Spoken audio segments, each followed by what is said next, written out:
शिव तत्व की प्राप्ति। हमारे घर में अगर शंकर का शिवलिंग है और हम रोज जल चढ़ा प्रतिदिन,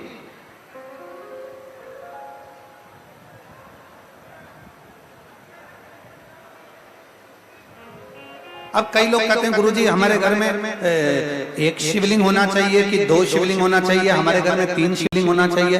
हम सीहोर गए,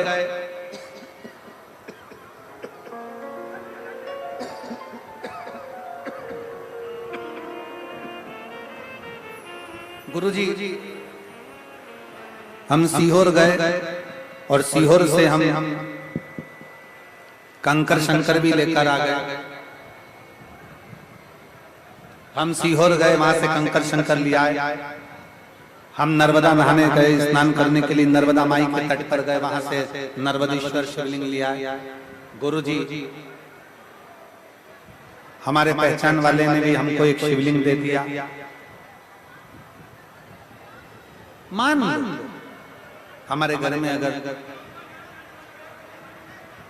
2-3 शिवलिंग है, 1 शिवलिंग है, 2 शिवलिंग है, 3 शिवलिंग है, तो कोई दोष तो नहीं है। हमारे घर में चांदी का भी शिवलिंग है, पीतल का भी है, तांबे का भी है, पाषाण का भी है, कोई दोष तो नहीं है। शिव महापुराण की कथा हनुमत शिव महापुराण की कथा कहती है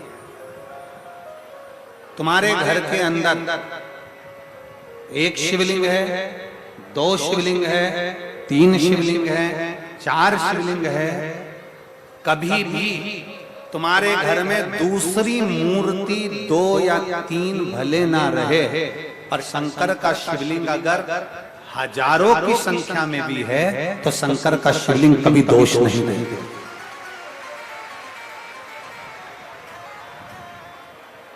शंकर का शिवलिंग कभी दोष नहीं देता।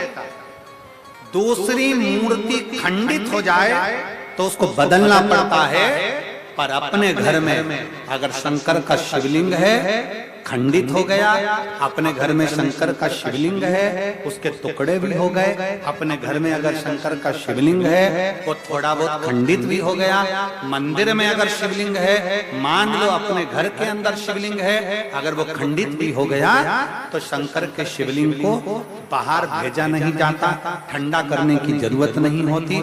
घर के अंदर जो शिवलिंग है वो खंडित शिवलिंग नहीं कहलाता। दूसरी मूर्ति खंडित हो गई तो खंडित कहलाएगी, देवी देवता खंडित हो गए तो खंडित कहलाएंगे, पर शंकर भगवान का अगर शिवलिंग खंडित हो गया, खंडित नहीं कहलाता। शंकर भगवान का शिवलिंग अखंडेश्वर महादेव कहलाता है। शंकर का शिवलिंग सहस्त्रेश्वर महादेव कहलाता। शिव का शिवलिंग खंडित भी हो गया।